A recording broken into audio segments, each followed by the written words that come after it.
ज्ञातारं विश्वतत्त्वानां वन्दे तद्गुणगणपते। श्रीवर्धमानमाद्याय गाति संघातघातनं विद्यास्पदं प्रवक्ष्यामि तत्त्वार्थश्लोकवार्तिकम्। बचपन भगवान की जय। देवादिदेव गजासु पार्षद भगवान की जय।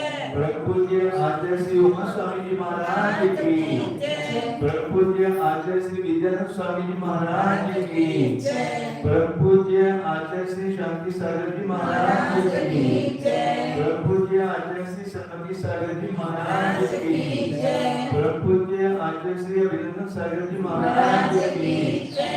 प्रपूज्य आचार्य गुरुदेव सुंदर सागर जी महाराज की जय। गुरुदेव समंत भद्र स्वामी की जय। आचार्य श्री सागर जी महाराज की जय।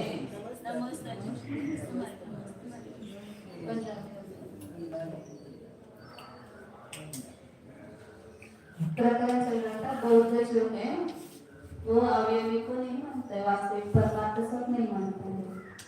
तो उसका वहाँ चल रहा था। तो स्पष्ट सत्य ज्ञान के द्वारा वेद्यपना जो है वो अवयवी का होता है, इसलिए वास्तविक ऐसा कहा था। उसके ऊपर आपको वापिस बौद्ध अपना तर्क रखता है, अपना पक्ष रखता है। आगे बढ़ो। ननु परमार्थ सतः अवयविनः स्पष्ट ज्ञानेन वेदनं सर्व अवयव वेदन पूर्वकम कतिपय अवयव वेदन पूर्वकम व अवयव अवेदन पुरःसरम व। बौद्ध पूछ रहे हैं को आचार्य को कि जो वास्तविक अवयवी जो है उसको परमार्थ सत आप कहते हो और जिसका स्पष्ट ज्ञान के द्वारा वेदन होता है सब कहते हो। तो वो स्पष्ट वेदन जो होता है वो कैसे होता है? संपूर्ण अवयवों के वेदन पूर्वक अवयवी का स्पष्ट वेदन होता है कि कुछ अवयवों का वेदन होकर के फिर उस अवयवी का वेदन होता है, या अवयव का वेदन ही नहीं होता है, अवेदन पूर्वक डायरेक्ट अवयवी का वेदन होता है। ये तीन में से कौन सा पक्ष आप मानते हो?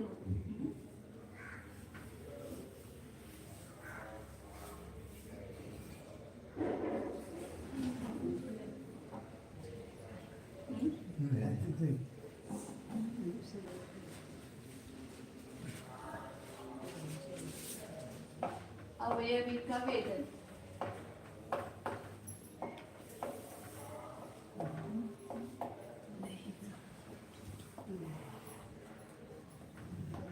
सर्व अवयवों का वेदन होकर के अवयव वेदन पूर्वक अवयवी का होता है,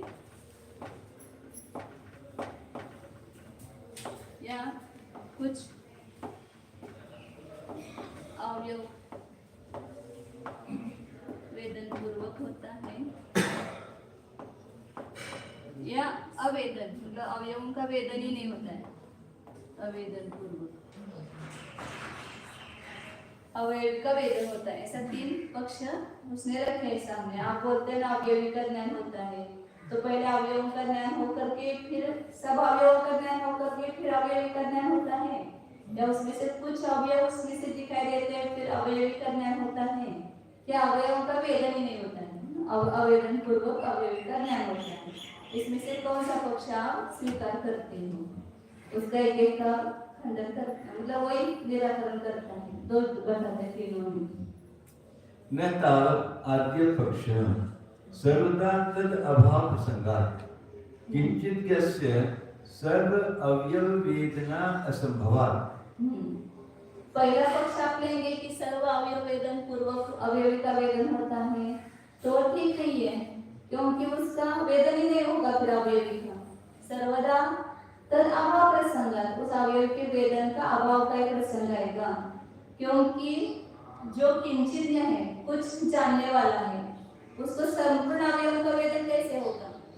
जो अल्पज्ञ है उसको एक एक परमाणु का है, इसमें से जो जितने भी अवयव हैं उस सबका वेदन कैसे होगा? तो सर्व अवयव वेदन पूर्वक होना संभव नहीं है अल्पज्ञ को, इसलिए सर्व अवयवों का वेदन ही नहीं होगा तो फिर अवयवी का भी वेदन नहीं होगा। ऐसा पहला पक्ष का वो निराकरण कर रहे हैं। तद अवयवानामपि अस्त्वीय साम्यवत्वेन स्थवीय साम्यवत्वेन ये शब्द स्थवीय शब्द उसकी षष्ठी का बहुवचन स्थवीय साम अवयवत्वेन सकल अवयव वेदन पुरस्सरत्वे तस्य परमाणुना अवयवानां अवेदनेन तद आरब्ध शत अणुकालिनां वेदन अनुसंगात अभिमत पर्वत आदेः अपि वेदना अनुत्पत्तेः। उसी का वो खुलासा कर रहा है। संपूर्ण अवयव का वेदन होकर के यदि अवयव का वेदन मानते हो तो जो उस अवयवी के अवयव है वो भी कैसे स्थूल है। स्थवीय मतलब स्थूल का स्थविष्ट मतलब है। तो अत्यंत स्थूल ऐसे जो अवयव है उसका भी वो भी अवयवी हो गए एक प्रकार से। जैसे तंतु है, तंतु से पट बना है या मिट्टी के कण है उससे पट बना है, तो वे तंतु भी अवयवी है क्योंकि कपास के सब कण मिला करके वो तंतु बना है, तो तंतु भी अवयवी हो गया। फिर उसके अवयवों का वेदन होना पड़ेगा। संपूर्ण अवयव का तंतु जितने भी कपास के परमाणु से बना है उन सबका ज्ञान होगा, फिर तंतु का ज्ञान होगा, फिर तंतु का ज्ञान होने पर पट का ज्ञान होगा, तो फिर उसके भी संपूर्ण अवयव का वेदन नहीं हो सकता है क्योंकि उसमें जो परमाणु अवयव है उसका वेदन नहीं होगा। तो उसका वो अवयव जिससे प्रारंभ हो गए, जिस परमाणु से प्रारंभ हो गए उस परमाणु का वेदन नहीं होगा। शतानुकालिक, शतानु एक उदाहरण दिया, 100 परमाणु का स्कंद या जो भी ये हो, तो 100 परमाणु के स्कंद आदि का वेदन नहीं हुआ तो फिर जो अभिमत पर्वत आदि है, पर्वत उदाहरण लिया, समझो कि पर्वत है, उस पर्वत आदि का वेदन नहीं होगा। मतलब पर्वत के पार्ट हो गए, इधर का भाग उधर का भाग उधर का भाग, ये अवयव हो गए। उन सब अवयव, वो अवयव भी एक प्रकार से अवयवी है। फिर वो अवयवी का ज्ञान भी सर्व अवयव वेदन पूर्वक होगा। उनके संपूर्ण अवयव का वेदन नहीं हो पाएगा क्योंकि जो परमाणु है उसका वेदन नहीं होगा। तो फिर परमाणु का वेदन नहीं होगा तो 100 परमाणु का जो स्कंद है उसका भी वेदन नहीं होगा। तो अवयवों का वेदन नहीं हुआ तो फिर पुनः जो बड़ा अवयवी है जैसे पर्वत है उसका वेदन नहीं होगा, नहीं होने का प्रसंग आएगा। तो इसलिए सर्व अवयव के वेदन पूर्वक अवयवी का वेदन होना शक्य नहीं है। छोटे का ऐसा वो तो कह रहे हैं। छोटे का वेदन नहीं होगा तो बड़े का कहां से होगा? हाँ, छोटे स्कंद का 100 का भी नहीं, ये पक्ष लिया ना, ये सर्व अवयव वेदन पूर्वक अवयवी मानते तो नहीं बनेगा। ये वो प्रसंग दिखा रहे हैं, ये मानेंगे तो क्या दोष आएगा? क्योंकि वो जो अवयव है वो भी एक प्रकार से अवयवी है। फिर उनका भी जितने भी अवयव है मतलब जितने परमाणु से वो बना है उनका ज्ञान होगा तब उसका ज्ञान होगा। तो उनका एक ज्ञान नहीं होगा अल्पज्ञ को परमाणु का, तो उस परमाणु का जो पुंज रूप अवयव है उसका ज्ञान नहीं होगा। फिर उन अवयव का ज्ञान नहीं होगा तो अवयवी का भी नहीं होगा। ऐसा आपके पक्ष में भी दोष आता है। एतेन द्वितीय पक्ष उपाकृतः कतिपय परमाणु वेदने तद वेदनानुपत्तेः अविशेषात्। इससे दूसरे पक्ष का भी निराकरण हो गया। कुछ वेदन अवयव के वेदन पूर्वक अवयव का वेदन होता है, दूसरा पक्ष है उसका भी निराकरण हो गया क्योंकि कुछ परमाणु का वेदन करने में उसकी वेदना अनुभव करते हैं अविशेषात्। जैसे ऊपर जो दोष दिया उन अवयवों का वेदन नहीं होगा क्योंकि सब अवयव के वेदन पूर्वक होता है, तो फिर उसका भी उसमें कोई विशेषता नहीं, अविशेषात्। दूसरे पहले पक्ष में जो दोष दिया ना वही दोष यहाँ पर भी आएगा। तृतीय पक्षे तो सकल अवयव शून्य देश अवयव। फिर मुझे भी वो थोड़ा सा देश अवयव। अच्छा, ये खंड नहीं यहाँ पर वो जो करते हैं देशे अवयवी द्विखंडी है यहाँ पर। ऐसा लगता वो है। क्या बताना? देशे अवयवी वेदन प्रसंग तथा न अवयवी न स्पष्ट ज्ञानेन वित्तिः। तीसरा पक्ष क्या है? अवयव के वेदन अवेदन पूर्वक वेदन होते हैं अवयवी के। तो तीसरा पक्ष लेने पर सकल अवयव शून्य, संपूर्ण अवयव से शून्य देश अवयव का वेदन का प्रसंग आएगा। कुछ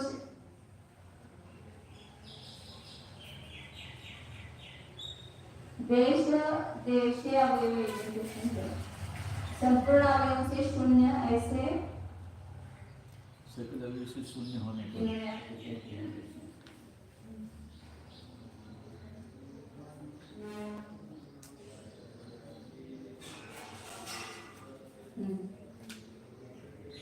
पढ़ते समय देखते सकल अवयव शून्य देशे अवयवी वेदन प्रसंगतम तथा न देश ऐसे किया है। तीसरा पक्ष ग्रहण करने पर तो संपूर्ण अवयव से रित्य पड़े हुए देश में अवयवी के ज्ञान होने का प्रसंग होगा। देश में मतलब क्षेत्र में। हाँ अच्छा। संपूर्ण अवयव से रित्य पड़े हुए देश में मतलब ऐसा क्षेत्र जो जहाँ अवयव नहीं है कुछ भी उसमें अवयवी के ज्ञान होने का प्रसंग होगा। क्योंकि इसमें तो ये अवयव है उसमें तो होगा नहीं, क्योंकि अवयव के वेदन पूर्वक नहीं होता है। तो जहाँ अवयव नहीं दिखाई दे रहे हैं वहाँ पर अवयवी का ज्ञान होगा। स्पष्ट ज्ञानेन वित्तिः। स्पष्ट ज्ञान से उसका ज्ञान होगा। नहीं, अवयवी का स्पष्ट ज्ञान के द्वारा जाना नहीं होता है। ये तीनों भी पक्ष सिद्ध नहीं हुए ना, तो इसलिए आप जो कहते हो कि अवयवी का वेदन होता है तो वो नहीं हो सकता है, ऐसा बौद्ध अपना पक्ष सिद्ध करता है। यतः स्पष्ट ज्ञान वेद्यत्वं तत्वतः सिद्धयेत्। जिससे वह अवयवी स्पष्ट ज्ञान के द्वारा वो जाना जाता है, ये बात वास्तविक सिद्ध हो, ये वास्तविक नहीं है ऐसा नहीं। इति अपि प्रतीति विरुद्धम् सर्वस्य हि स्थवीयन अनर्थः स्थवीयन अर्थ स्फुटतम स्फुटतरम अवभासतः इति प्रतीति।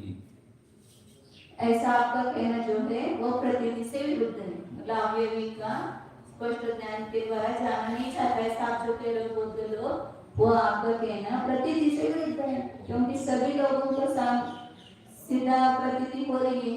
अवयवी पेड़ देख रहा है, फूल देख रहे हैं, पर्वत देख रहे हैं, टेबल पुस्तक ये सब अवयवी है ना, इनकी तो प्रतीति हो रही है स्पष्ट रूप से।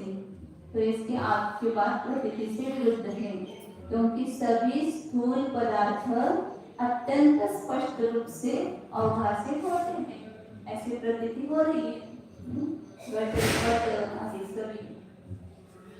बौद्ध पुनः कुछ चौथे उठाते हैं कि जैनों से माने गए वास्तविक सतरूप अवयवी का स्पष्ट ज्ञान करके जो जानना हो रहा है वह संपूर्ण अवयवों का पहले ज्ञान होकर पश्चात उत्पन्न होता है, अथवा कितने ही अवयवों को पहले जानकर पीछे पूरे अवयवी का ज्ञान हो जाता है, या पूर्व में किसी भी अवयव को न जानकर झट अवयवी का ज्ञान हो जाता है। बताओ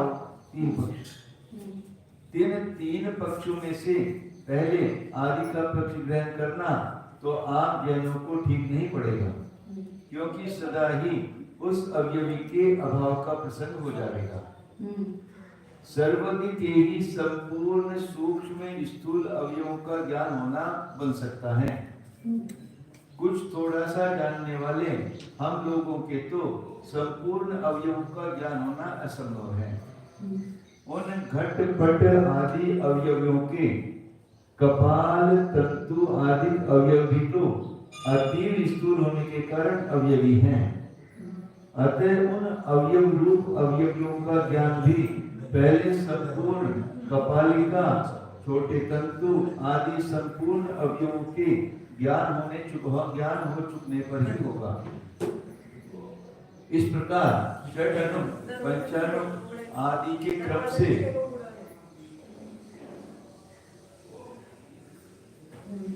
आदि के क्रम से परमाणु रूप अवयवों तक पहुंचना पड़ेगा। अंत में प्राप्त हुए परमाणु रूप अवयवों का ज्ञान नहीं होने के कारण उनसे मिलाकर बनाए गए 100 परमाणुओं के शतानुक आदिकों का ज्ञान न हो सकेगा।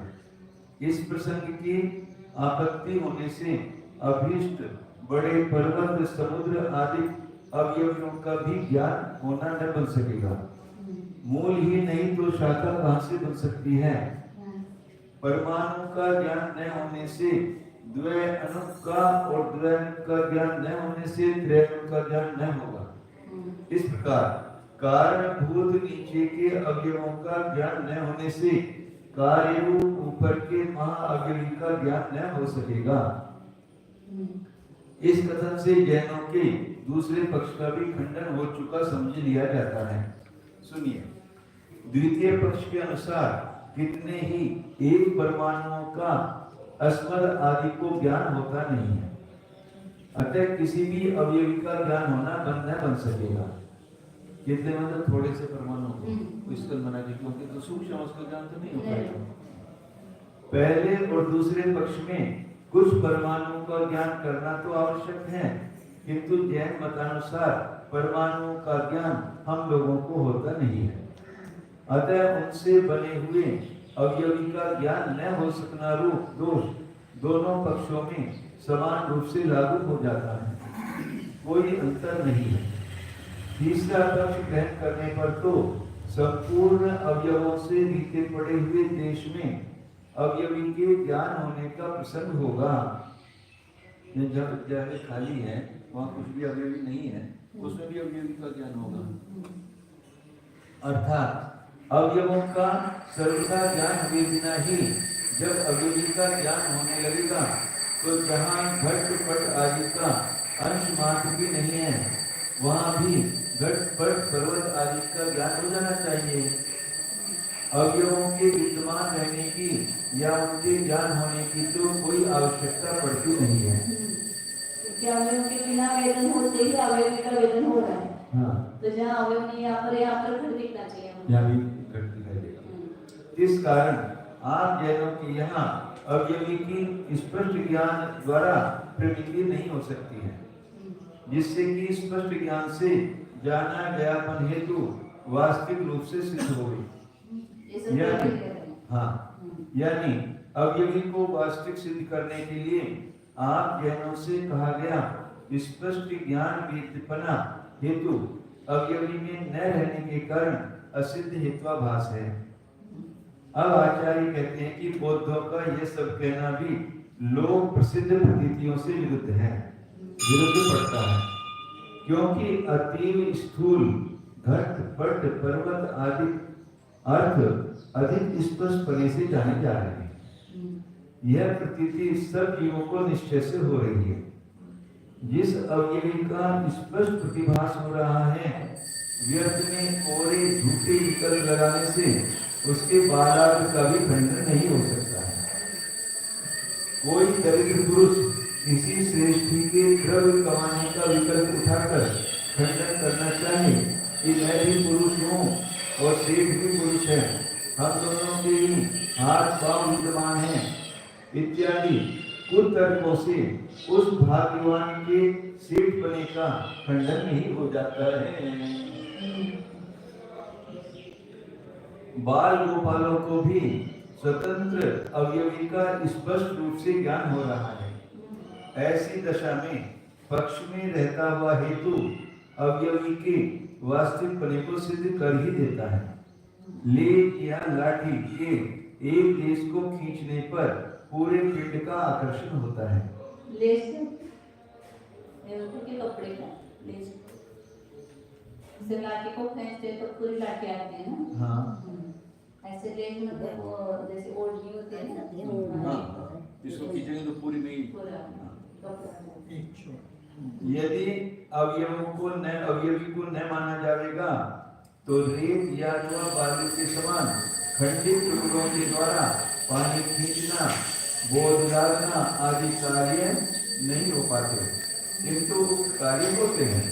अतः भेद अथवा संघात या उभय से उत्पन्न हुए स्थूल अवयवी का स्पष्ट ज्ञान होना प्रतीति सिद्ध है। भ्रांतिन्द्रियजेयम् चित्तिष्ठाकारदर्शिनी वाभ्रान्तमिन्द्रिये ज्ञानम् प्रत्यक्षमिति सिद्ध्यतु प्रत्यासन्नेषु युक्तेषु परमाणुषु चिन्नते कदाचित् कस्यचित् बुद्धि गोचरा परमात्मवत् भ्रान्तिरिन्द्रियजेयं चेत् दृष्टाकारदर्शिनी भ्रान्तिरिन्द्रियज्ञानं प्रत्यक्षमिति सिद्ध्यतु प्रत्यासन्नेषु युक्तेषु परमाणुषु चिन्नते कदाचित् कस्यचित् बुद्धि गोचरा परमात्मवत्।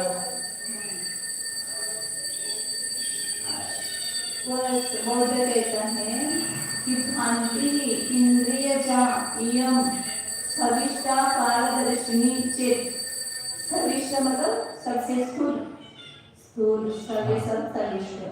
स्थूल आकार को देखने वाली इंद्रिय से उत्पन्न होने वाली जो प्रतीति है वो भ्रांति ही, वो क्या है, वो भ्रम है आपका। ये जो आपको घट वट सब दिखाई दे रहा है ना, ये सब आपको भ्रांति है।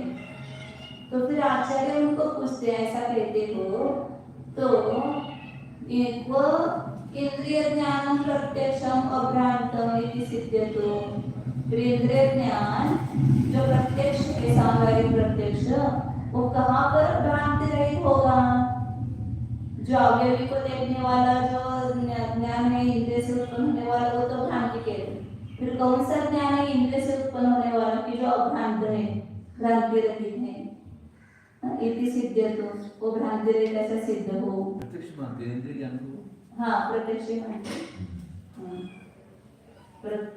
प्रत्यासन्नेषु अयुक्तेषु परमाणुषु चेत्। आप कहोगे कि नजदीक तक रहने वाले लेकिन एक में के साथ नहीं जुड़े हुए ऐसे परमाणुओं में जो प्रत्यक्ष ज्ञान होता है वह अभ्रांत है, ऐसा आप कहोगे क्या? मतलब बौद्धों के मुख से आचार्य कह रहे कि यदि बौद्ध ऐसा मानेंगे कि जो अयुक्त परमाणु, छोटे छोटे परमाणु लेकिन पास पास में है, उन परमाणुओं में जो ज्ञान होता है वो अभ्रांत है, इंद्रिय ज्ञान होता है वो। तो आचार्य कहते कि नो, ऐसा आपको कहना ठीक नहीं है, क्योंकि ते कदाचित कस्यचित बुद्धि गोचराः न, वो किसी को भी कभी भी बुद्धि गोचर नहीं होते। जो परमाणु है वो किसी को इंद्रियों के द्वारा बुद्धि गोचर नहीं होते हैं।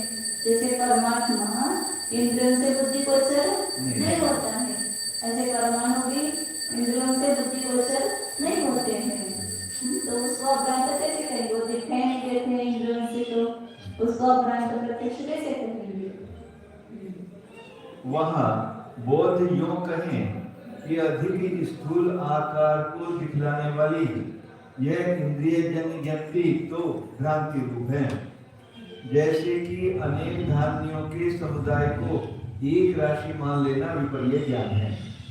इस प्रकार बौद्धों के कहने पर तो हम यह कहते हैं कि इस ढंग से भला इंद्रियों से उत्पन्न हुआ ज्ञान भ्रांति रहित प्रत्यक्ष कहाँ सिद्ध होगा? बताओ बाबा, आप बौद्धों ने भी प्रत्यक्ष को अभ्रांत स्वीकार किया है और बहिरंग इंद्रियां स्थूल पदार्थों का ही प्रत्यक्ष कराती हैं। ऐसी दशा में इंद्रियों के द्वारा उत्पन्न हुए ज्ञानों में से किसी एक को भी ब्रह्म रहित बना सिद्ध नहीं हो पाता है। बौद्धों के मंतव्य के अनुसार इंद्रिय जन्य सभी ज्ञान भ्रांत हुए जाते हैं। इस पर बौद्ध यदि यूं कहें कि जिसको तुम जैन या नैयायिक पंडित भ्रांतिवश अवयवी मान रहे हो, प्रामाणिक विद्वानों को वहां परस्पर अति निकट रखे हुए किंतु एक दूसरे से संयुक्त नहीं ऐसे अनेक सूक्ष्म परमाणुओं में इंद्रियों से उत्पन्न हुआ ज्ञान अभ्रांत प्रत्यक्ष हो जाएगा। यह उन बौद्धों का कहना तो ठीक नहीं है, क्योंकि अतीन्द्रिय होने के कारण परम शुद्ध आत्मा का कभी किसी को जैसे इंद्रिय जन्य ज्ञान होना नहीं होता है, उसी के समान वे सूक्ष्म अतीन्द्रिय परमाणु भी कभी किसी भी जीव के इंद्रिय जन्य ज्ञान के विषय नहीं होते हैं। भाव बोधजन परमात्मा को सर्वथा स्वीकार नहीं करते हैं। इंद्रियों के द्वारा परमात्मा का ज्ञान होना तो किसी भी वादी ने इष्ट नहीं किया है। अतः परमात्मा का दृष्टांत देकर सूक्ष्म परमाणुओं में भ्रांति रहित इंद्रिय ज्ञान होने का निषेध सिद्ध कर दिया है। अथवा ब्रह्माद्वैतवादियों के परम ब्रह्म का जैसे जैन या बौद्धों को ज्ञान नहीं होता, वैसे ही बौद्धों की मानी गई परमाणुओं का भी ज्ञान होना नहीं बनता है। सर्वदा सर्वथा सर्वस्य इंद्रिय बुद्धि गोचरान परमाणुन असंस्पृष्टान स्वयं उपियंस तत्र इंद्रियजम प्रत्यक्षम अभ्रांतम कथम ब्रूयात् यत तस्य स्थविष्टाकार दर्शनम भ्रांतम सिद्धेयेत्। सर्वदा और सर्वथा सर्व प्रकार से सभी के इंद्रिय बुद्धि अगोचरा, जो इंद्रिय बुद्धि को विषय नहीं है, इंद्रियों से जाने नहीं जा सकते हैं, ऐसे परमाणु को, ऐसे असंस्पृष्ट जो परस्पर में स्पर्श नहीं किए हैं, अलग अलग है, स्वतंत्र है, ऐसे परमाणु को स्वयं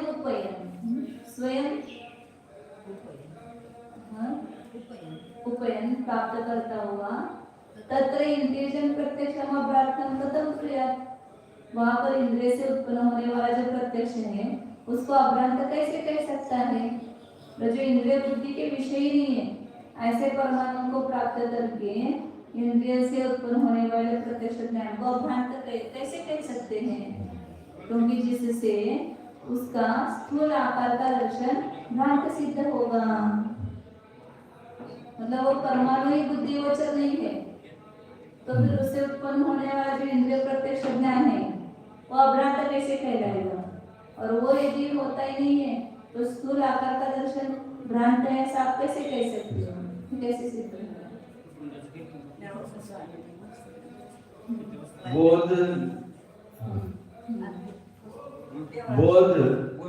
बोध लोग परस्पर में भले प्रकार नहीं चिपटे हुए परमाणुओं को सदा सर्व प्रकार से सभी जीवों के इंद्रियजन्य ज्ञानों में नई विषय होते हुए स्वयं स्वीकार करते हैं। ऐसा मंतव्य कर चुकने पर वे उन परमाणुओं में इंद्रियों से उत्पन्न हुए प्रत्यक्ष ज्ञान को भला अभ्रांत कैसे कह सकेंगे, जिससे कि उन बौद्धों के यहाँ अत्यंत स्थूल आकार वाले अवयवी का दिखना भ्रांत सिद्ध हो जावे। अर्थात मानिक रेती या रत्न राशि के समान परस्पर में नहीं भिड़े हुए न्यारे न्यारे सूक्ष्म परमाणुओं का जब इंद्रियों से ज्ञान ही नहीं होता है, तो ऐसी दशा में उनसे माने गए परमाणुओं का भ्रम भिन्न प्रत्यक्ष ज्ञान भला कैसे हो सकेगा?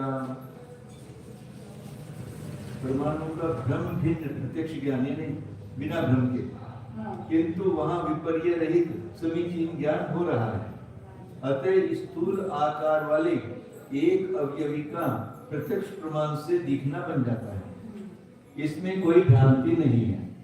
हमारा हेतु निर्दोष होकर सिद्ध है। जो प्रत्यक्ष दिख रहा है उसको तो भ्रांति कहते हैं, जो नहीं दिखता है उसको अभ्रांति कहते हैं। कयाचित प्रत्यासक्त्या तन्निंद्रिया कान इंद्रिय बुद्धि विषयान इच्छत कथम अवयवी वेदनम अपाकुर्वी सर्वस्य अवयवी आरंभक परमाणुनाम कासन्यतः अन्यथा वा वेदन सिद्धेहि तद वेदन पूर्वक अवयवी वेदन उपपत्तेः सह अवयवी वेदन उपपत्तेः वा नियम अभावात्। आचार्य कहते हैं कि कुछ प्रत्याशक्ति से मतलब जो पास पास में परमाणु है उनको इंद्रिय बुद्धि के विषय को तो चाहते हैं और अवयवी का वेदन को दूर करते हैं। कैसे दूर करते हैं? मतलब उस अवयव को तो इंद्रिय बुद्धि का विषय मानते हैं और अवयव को जानना उसको अपाकुर्वित कथम अपाकुर्वित उसको कैसे दूर कर रहे हैं? सर्वस्य अवयवी आरंभक परमाणु नाम सभी जो अवयव को प्रारंभ करने वाले परमाणु का एक देश रूप से या पूर्ण रूप से या एक देश रूप से वेदन सिद्ध है।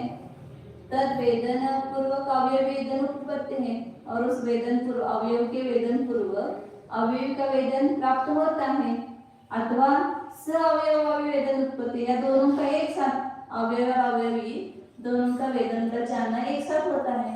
कुछ नियम नहीं है, नियम का अभाव है।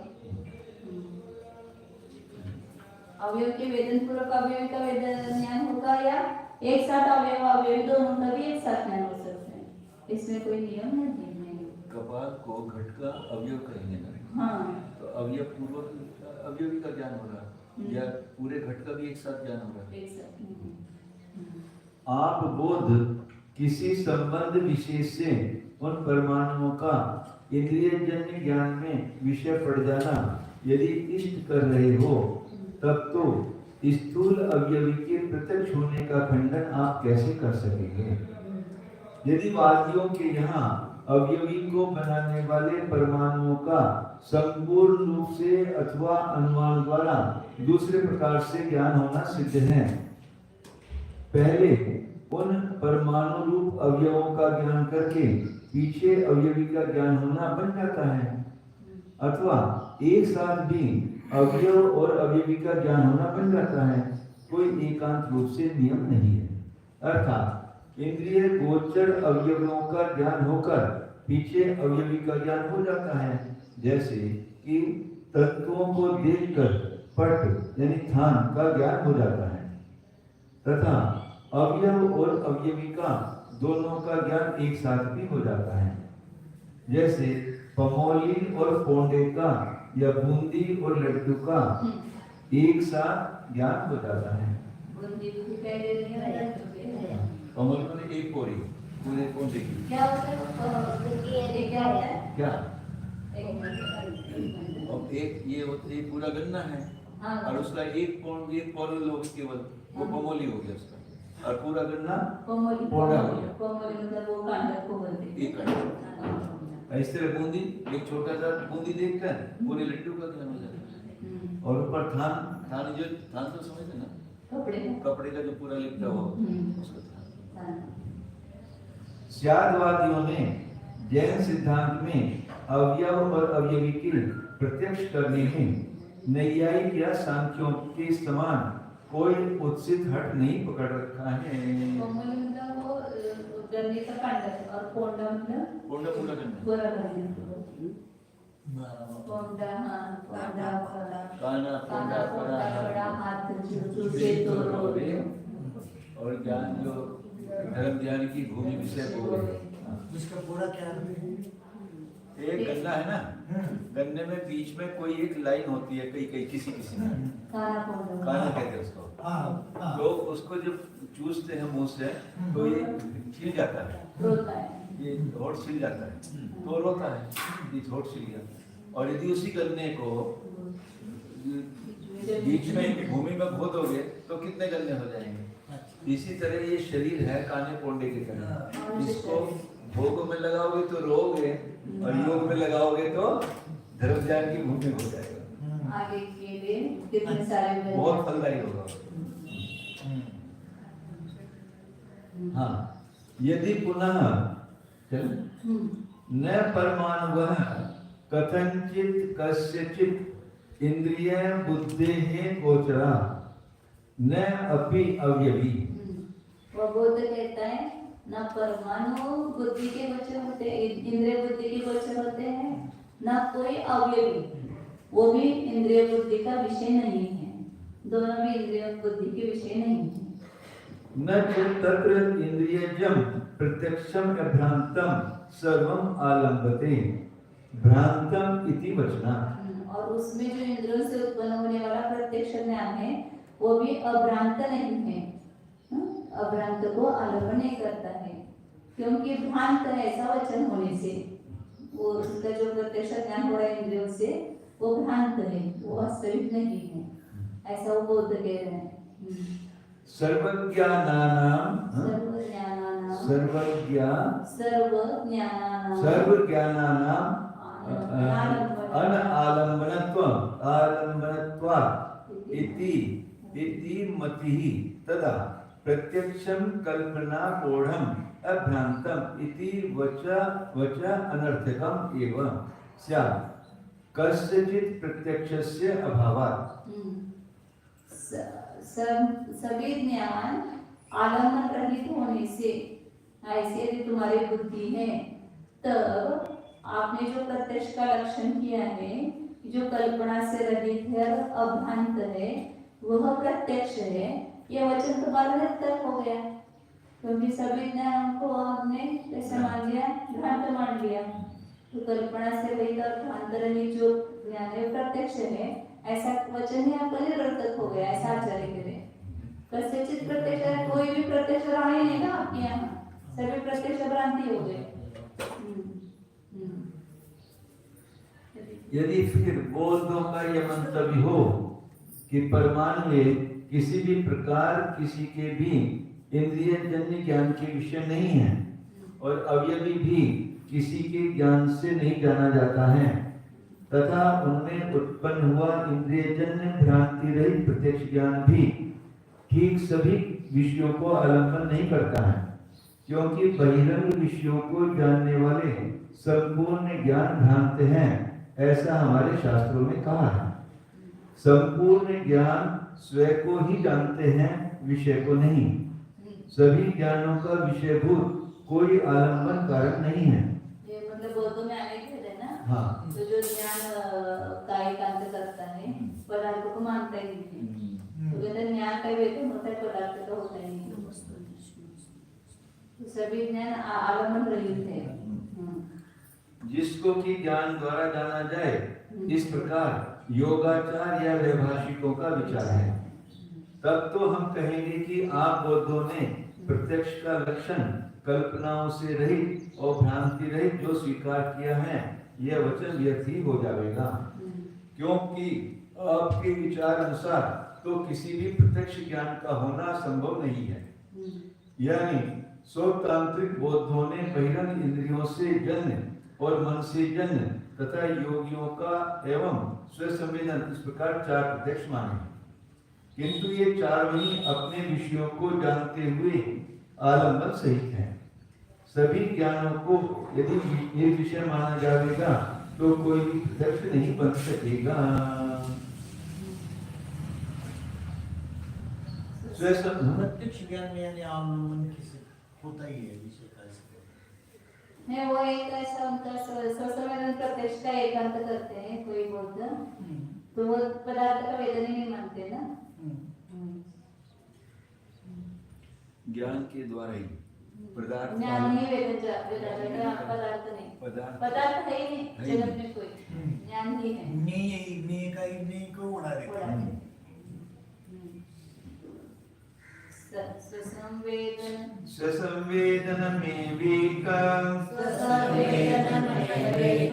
प्रत्यक्षं यदि तत्वतः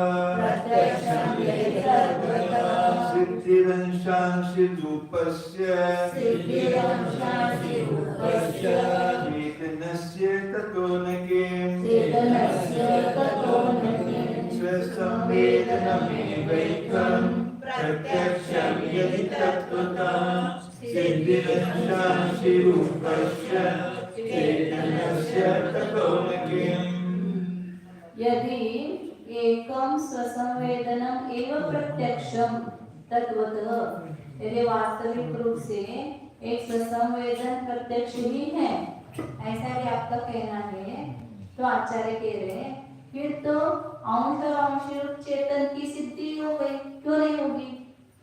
क्योंकि स्वसंवेदन प्रत्यक्ष मतलब मैं हूँ, इस प्रकार की प्रतीति, ये स्वसंवेदन प्रत्यक्ष है ना। प्रत्येक ज्ञान अपने को जानता है, तो ज्ञान अपने को जान रहा है, मतलब ज्ञान से अभिन्न जो आत्मा है उसका भी वो भी जानना चाह रहा है, क्योंकि बिना चेतन की प्रतीति कौन करता है? तो इसलिए अंश और अंश रूप जो चेतन है उसकी सिद्धि हो गई। यदि आप केवल स्वसंवेदन प्रत्यक्ष मानते हो तो, बाह्य इंद्रिय प्रत्यक्ष नहीं मानते हैं, लेकिन सिर्फ स्वसंवेदन प्रत्यक्ष ही मानते हैं, तो फिर तो चेतन आत्मा की सिद्धि क्यों नहीं होगी? उसकी तो सिद्धि हो गई। यदि विज्ञान अद्वैतवादी बौद्ध अन्य प्रत्यक्षों को न मानकर केवल स्व संवेदन को ही वास्तविक रूप से एक प्रत्यक्ष स्वीकार करेंगे, तब तो उस स्व संवेदन प्रत्यक्ष से अंश और अंशी स्वरूप महान यानी लंबे चौड़े चेतन आत्मा की सिद्धि क्यों न हो जाएगी? अर्थात स्व संवेदन प्रत्यक्ष तो स्थूल अंश आत्मा को सिद्ध कर देगा। प्रत्युत बौद्धों के परमाणु रूप विज्ञान की स्व संवेदन प्रत्यक्ष से सिद्धि न हो सकेगी। एक बार आत्मा की सिद्धि की थी ना, स्वसंवेदन प्रत्यक्ष मतलब मैं हूँ ऐसे प्रतीति, हम प्रत्येक आवेदन को लाए, उसी से आत्मा की सिद्धि होती है। ये था इंद्रियजस्य बहिप्रत्यक्षस्य तत्वतः असद्भावः तथा मानसस्य योगी ज्ञानस्य च स्वरूप मात्र पर्यवसितत्वात्। जैसे इंद्रियों से उत्पन्न होने वाला जो बाह्य प्रत्यक्ष ज्ञान है उसका वास्तविक असद्भाव है, वो स्वसंवेदन प्रत्यक्षवादी कहता है ना। ज्ञान कोई मानने वाला विज्ञान अद्वैतवादी कहता है कि जो बाह्य प्रत्यक्ष है पदार्थ को जानने वाला, वो तो वास्तविक असद्भाव ही है, उसका है ही। उसी प्रकार मानस प्रत्यक्ष उसका भी अभाव है और योगी ज्ञान का भी, क्योंकि ये दोनों भी स्वरूप मात्र पर्यवसित है, अपने केवल स्वरूप मात्र में ही उनका समाप्ति होती है। स्वरूप मात्र को जानना इतना ही उनका ज्ञान फर्क है। इसलिए स्व संवेदनम एकम प्रत्यक्षम इति चेत् सिद्धम तर्हि चेतना तत्वम अंश अंशी स्वरूपम स्व संवेदना तस्य एव प्रतीयमानत्वात्। इसलिए इंद्रिय प्रत्यक्ष का भी सद्भाव नहीं, मानस और योगी ज्ञान भी वो अपने स्वरूप मात्र में ही समाप्त हो जाते हैं, उतने उनकी परिवसित है। तो एक स्वसंवेदन प्रत्यक्ष ही है। यदि ऐसा आपका कहना है तो फिर आचार्य कहते कि चेतना तत्व की जो अंश स्वरूप है, ऐसे चेतना तत्व की स्वसंवेदन ज्ञान से ही प्रतीति होने से सिद्धि हो गई, क्योंकि हम प्रत्यक्ष अनुभव कौन कर रहे हैं? मैं स्वसंवेदन प्रत्यक्ष किसको हो रहा है? आत्मा को हो रहा है। तो वो वही अंश हो गए उसके ज्ञान, और आत्मा अंश हो गए, तो अंश रूप चेतना तत्व की सिद्धि हो जाती है। नहीं, सुख नील आदि आभास अंशा एव प्रतीयन्ते स्वशरीर व्यापिनः सुखादि संवेदनस्य महत अनुभवात्। वो कहता है कि सुख नीला इत्यादि के आभास रूप अंश में प्रतीति में आते हैं, अंश नहीं आता है। केवल सुख रूप अंश प्रतीति में आता है या नीलादि अंश प्रतीति में आता है। कोई नीला अवयवी या सुखी आत्मा वो प्रतीति में नहीं आता है, ऐसा बोध देता है। तो आचार्य कह रहे हैं कि स्व शरीर व्यापी, अपने पूरे शरीर में व्याप्त सुख आदि संवेदन, महान संवेदन का अनुभव हो रहा है। इसलिए केवल सुख नीलादि केवल अंश का ही प्रतीति नहीं हो रही है, अंश की भी प्रतीति हो रही है। पूरे शरीर में सुख का अनुभव होता है। नीलादि आभासस्य च इंद्र नीलादिहि प्रतीयात्मनः प्रतिभासना। नीलादि आभास जो है उसका इंद्र नीलादि है प्रत्यात्मना। इंद्रधनुष वगैरह होता है ना, उसका जो समूह स्वरूप है उसके भी प्रतिभास होता है। अंश और अंश दोनों नीला के अंश का भी और नीला पदार्थ जो है उसका भी प्रतिभास होता है। नीला कहाँ दिखता है? वो किसी वस्तु में नीलापना दिखेगा ना, खाली नीला क्या दिखेगा? कपड़ा है, कागज है, आकाश है, कोई भी है, नीली वस्तुएं दिखाई देगी ना। इंद्रनील मणि अपनी हाँ, प्रभा से इंद्रनील मणि। इंद्रनील मणि अपनी प्रभा से बिल्कुल सब नीला कर देता है। हाँ। आगम है। हाँ।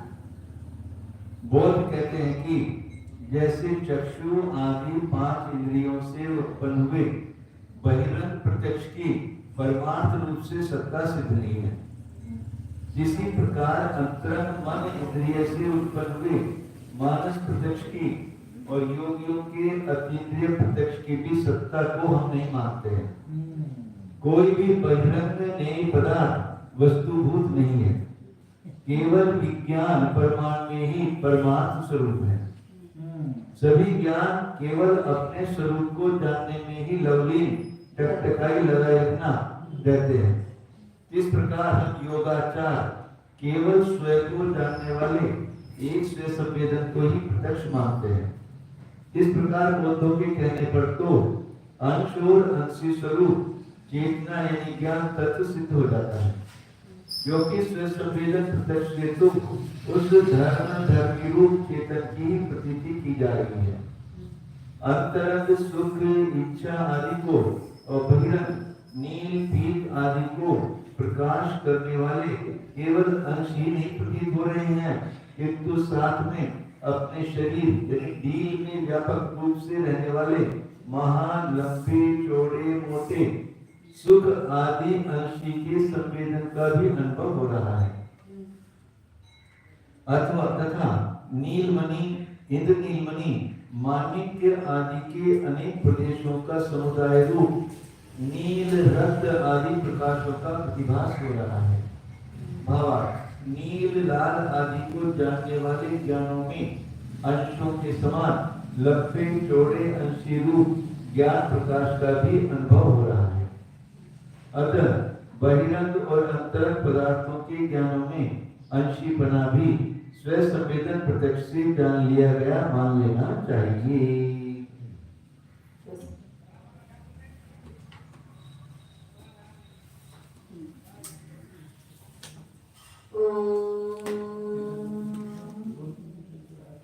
जानिए यह मैं शुद्ध चैतन्यमय जीव ही हूँ। ज्ञान दर्शन सुख वीर्यादि अनंत गुणों का अनंत तत्वों का यह मैं पिंड हूँ।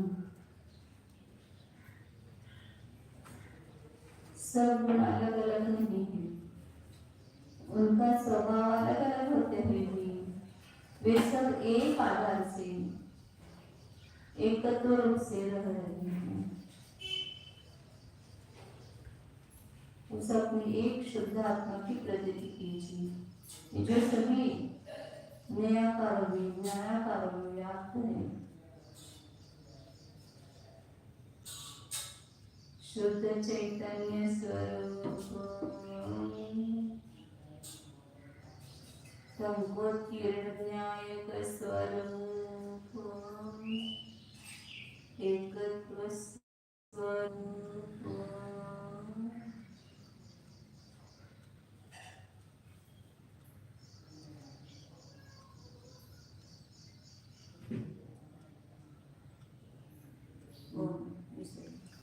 नमो हरिहंताय